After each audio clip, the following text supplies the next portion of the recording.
Hello, my name is Marcus. I'm the compiler of a collection of therapy quotes entitled Psychoanalytic Self-Awareness Quotes. This is TQ 340 to 346.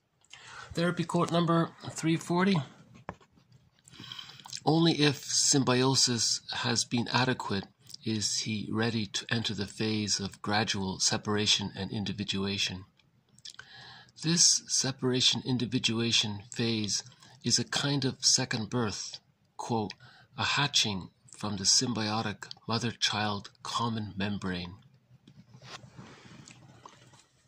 So the theory here is that since humans come out of the womb too early, an extended womb is offered from birth to 6 months called the stage of symbiosis, or the stage of undifferentiation. So just like in the womb, the child doesn't know where he ends and his mother begins. Similarly, in the first 6 months, the child is still caught in that kind of common mother-child membrane, symbiotic membrane. The child hasn't figured out yet that he's different from his mother. So that phase is also called the stage of undifferentiation. So in this extended womb, from birth to 6 months, if it's adequate, then the child is ready to hatch it's a slow hatching process from 6 months to 36 months. And at 36 months, he achieves the psychological birth. If the stage of symbiosis was inadequate, or if there was a negative union, or if something went wrong, for example, if the frustrating memories during that time outweigh the satisfying memories during that time. So there's a developmental trauma there. And when there's a developmental trauma, that's a trauma. And when there's a trauma, there's the repetition compulsion to try to repair the trauma or master the trauma. So the child is going to use all of these defense mechanisms: splitting, projective identification, externalization, provocative behavior. He'll do what he can to coax his mother to meet his needs. So he'll try all of these methods.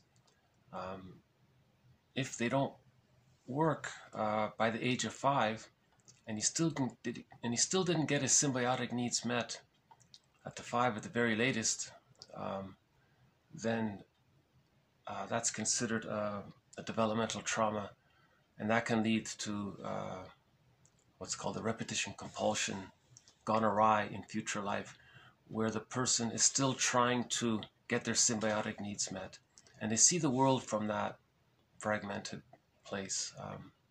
Remember, unhappiness is a malady of the personal synthesis. So a synthesis didn't take place when there's a developmental trauma. The splitting's still there, the use of projective identification, acting out, and so on. So remember the previous video, the one therapist had a client who was hostile and provocative. The conclusion was he was trying to recreate he was trying to get his lost symbiotic needs met. But that's a secondary delusion, because nobody can time travel back to babyhood to change the mother, to get the mother to meet the child's symbiotic needs. So that's a trauma there. But the adult was being like a bully, trying to find someone who would meet his symbiotic needs.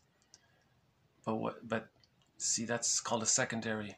It's harmful to the other, of course, and the person with that developmental trauma, his positive intention is to either to communicate that he didn't get his symbiotic needs met, or he's trying to get his symbiotic needs met, but out of a secondary delusion, because it can't be met. He cannot, like Miller said, no one can travel back in time in a time machine to babyhood time and get the mother to provide those needs. But that's why it's repetition compulsion gone awry. The person is caught in this secondary delusion. But that's the nature of trauma. It's trying to repeat things to master it. So that stage of symbiosis from birth to 6 months, it's needed for the child to engage in the separation individuation process. It's needed for the psychological birth. If the child doesn't get the birth to 6 months satisfactorily, in a satisfactory manner, if he isn't loved in a good enough manner, he can't reach the psychological birth. He's going to be traumatized in a developmental trauma. He may cognitively develop. He may become a scientist and all that, but in that psychic realm, he's still caught with this kind of unconscious psychic dilemma there. So this is an important concept, I think. Humans come out of the womb too early, so an extended womb is needed from birth to 6 months.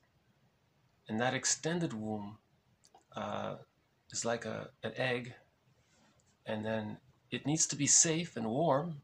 Mother needs to be attuned to the baby's needs during that time. If the baby's hungry, the mother feeds the baby. If the baby wants to sleep, the baby sleeps. So whatever the baby needs. Remember the quote, mothers are there to meet the needs of the baby, not the other way around. If it's the other way around, the child's not getting his needs met, then that's developmental trauma, and he's not capable of really, it's more difficult for him to achieve the psychological birth because he'll be stuck with the defense mechanism of splitting and projective identification. Remember, splitting precludes so much. It precludes access to the real self. It precludes mutual relating. With splitting, a person can only project. That's called transference love. He'll project his wounded self onto non-threatening substitute others and do to them what was done to him. He'll identify with the aggressor and do to others what was done to him, to communicate what was done to him. That's a negative magic gesture. Or he'll try to coax the other person to be better than his mother, but no one can do that. You see, so he's caught in that trauma and he's trying to repair it, you see. So he's remembering in action, not in words. Right? If he can remember some of this in words or in art or in music, or if he can process this in symbolically, he can mourn, he can digest the undigested hurt and achieve the psychological birth afterwards. That's the therapy process or the working through process. Because splitting precludes mourning, and if mourning doesn't take place, that leads to complicated grief, complicated aggravated grief, grief gone awry, prolonged grief, chronic sorrow, pathological nostalgia, melancholia. All of that leads to stress on stress, and that leads to, one person said, that resembles the symptoms of PTSD. Another person said it led to him becoming a curmudgeon. That's what he said.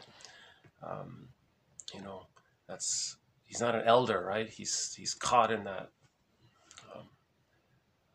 stressful state, chronic stress, right? And then the body can bear the burden, and so there could be physical complications with that as well. So it's very important, this stage of symbiosis. It's a womb. Look how important an actual womb is for the unborn child. It's kind of, just think of it as kind of similar. It's just an extended womb. That birth to 6 months should be emotionally regarded as important as an actual womb is for the psychological birth. So the actual womb is for the biological birth. The extended womb is needed from birth to 6 months for the psychological birth to take place. If that doesn't take place, that's called an insecure attachment style. The insecure attachment style is a developmental trauma. When there's developmental trauma, that can lead to intergenerational trauma. If it's a woman, she won't be able to provide a secure attachment style to her children. You see, and then we get into dysfunctional relationships. Dysfunctional relationships, they're conflict habituated, hostile dependent. See, they're caught in a negative union, that negative symbiosis. They're recreating that, and they're in conflict over that. It can lead to emotional divorce in the marriage. So they're just cut off emotionally. So that's a dysfunctional marriage, and so on. So it's an important point. I think it's worth emphasizing. Okay, let's move on to 341. The ego of a young child is likely to use denial. The ego of an older child might respond to the same event with the defense of projection, where the child attributes her own pain to someone else, perhaps by talking about how sad her dolls are. So this distinction is worth making, at least with projection. You're not completely in denial. See, projection is confession. Prejudice is confession. So when a person is saying someone else such and such, he's talking about what's inside of him, but he doesn't know it. So it's not total denial. Denial is complete denial. There's no awareness. The person's not even projecting. I guess it's so buried, he's not even getting in touch with it somehow. But eventually he will, and he may start to get in touch with what's disowned in him through his projections. That's a way to see what's denied in him, what's been denied in him. Right? Every man is my mirror, so we have the mirror defense. So first there's denial, and then to get in touch with what's been denied, it gets projected to show what's been denied. Right? So it's just a little distinction there. Okay, let's move on to some art. 342. We found that an image could safely hold experience which was too painful, too brittle, or too broken to be firm enough to tolerate analysis. The image touches the depths before it stirs the surface. Creativeness is conceived of as the integrative capacity of the ego. Art activity is postulated as the direct expression of the conscious, the preconscious, and the unconscious. So here's where art sort of resembles an interpretation. It's like a visual interpretation. He's saying art can represent aspects of the unconscious, the preconscious, and the conscious. An interpretation does that. You interpret something from childhood, something from the present, something happening in the here and now that you're aware of, that's conscious. So just like an interpretation links the here and now, the person's current life with their childhood as a total interpretation, a piece of art kind of is doing the same thing. One artist said that he would visit the places of his childhood and draw the scenes, and it helped him to get in touch with what he was feeling back then in his childhood. He wouldn't just visit the place, he would spend time there and draw it and highlight certain things and allow the time, and the time allowed him to get in touch with his art. And he would draw from some of those feelings that he was getting, but he wasn't really sure why he's drawing it that way or something. Maybe that's his unconscious trying to communicate to the conscious. So that's why a good piece of artwork kind of addresses those levels, the conscious and your unconscious. Right? Remember the quote, know thyself, but the self is the totality of the conscious and the unconscious. Yeah. 345. Any phenomenon can be understood better if it is examined from a variety of viewpoints. So that's an extension of that, a variety of viewpoints, the unconscious, the preconscious, the conscious, so we're understanding ourselves more completely. And that's knowing thyself, right? To know all the different aspects of ourselves, to integrate the different disowned parts of ourselves. And 346. Art as a defense mechanism against creativity. Art is also subject to the same processes of resistance and defense as encountered in other areas. Once art used as resistance has been interpreted, new layers of creativity become available. And many artists will say that. They'll draw something and they'll realize that was just a defense against what they really wanted to draw. So he throws away the painting, and then he gets in touch with what was underneath it. I thought that was interesting, that art has the same phenomena of everything else. So he drew something, and that revealed that he was afraid to draw what he really wanted to draw. So he just drawed his defense mechanism. So he got rid of that, and then he felt free to draw underneath it. So maybe it was a layered process there. And again, creativity has that integrative aspect to integrate the different parts of ourselves.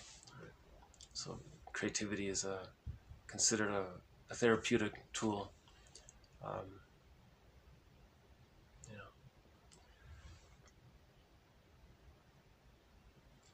Yeah, I remember that artist saying when he drew those nature scenes of when he visited, of the places he visited with his family, it helped him to experience all kinds of feelings he didn't feel at that time. So he could grieve, he could mourn, and he could remember positive, the positive side of it. He got in touch with his ambivalence, and he could integrate the splits, by getting in touch with both sides, the positive feelings and the frustrating feelings. So I'll just end on one little photo that I find to be kind of artistic. It's a nature photo. It accompanies a song. No credits given for who gave the photo. So I'll just show the photo and play a part of the song that it came with.